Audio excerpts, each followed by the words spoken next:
যখন রব না আমি মর্তকায়ায়, তখন সরিতে যদি হয় মন, তবে তুমি এসো হেথা নিভৃত ছায়ায়, যেথা এই চৈত্রের শালবন। হেথায় যে মঞ্জুরি দোলে শাখে শাখে, পুচ্ছ নাচায় যত পাখি গায়। ওরা মোর নাম ধরে কবু নাহি ডাকে, মনে নাহি করে বসি নিরালায়। প্রতিদিনকার মতন আজকেও বাগানে চলে এলাম। আমাদের আজকের রেসিপি করলা পাতা। কী ভাবছেন, করলা পাতা তেতো? আসলে যা তেতো সেটাই ভালো। কিছু মানুষ আছে অনেক মিষ্টি মিষ্টি কথা বলে, কিন্তু এই ধরনের মানুষ কিন্তু ভয়ঙ্কর বিপজ্জনক। আর কিছু মানুষ আছে আমাদের সমাজে তিতা কথা বলে, সত্যি কথা বলে, তবে তাদের কথা এক সময় এসে কাজে লাগে।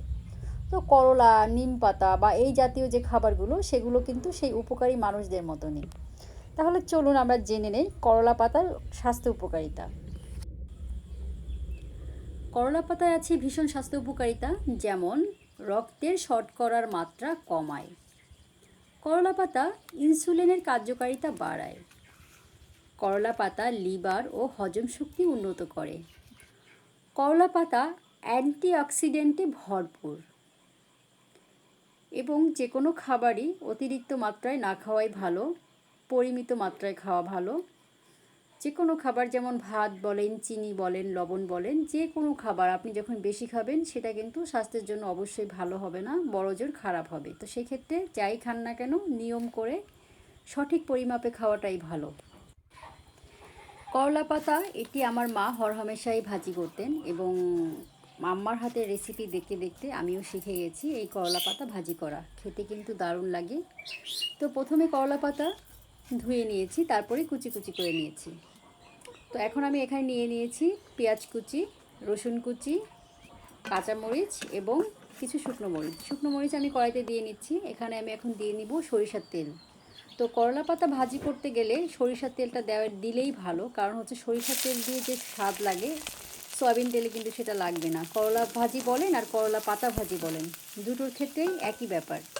তো আমি ভালো করে ভেজে নিয়েছি এগুলো, পেঁয়াজ মরিচ। এখানে আমি দিয়ে নিচ্ছি এখন করলা পাতা। খুব সহজ একটি রেসিপি, খুব সহজে হয়ে যায়। তো আপনারা যদি কখনো না খেয়ে থাকেন তবে কিন্তু এই করলা পাতার রেসিপিটা করে খেতে পারেন।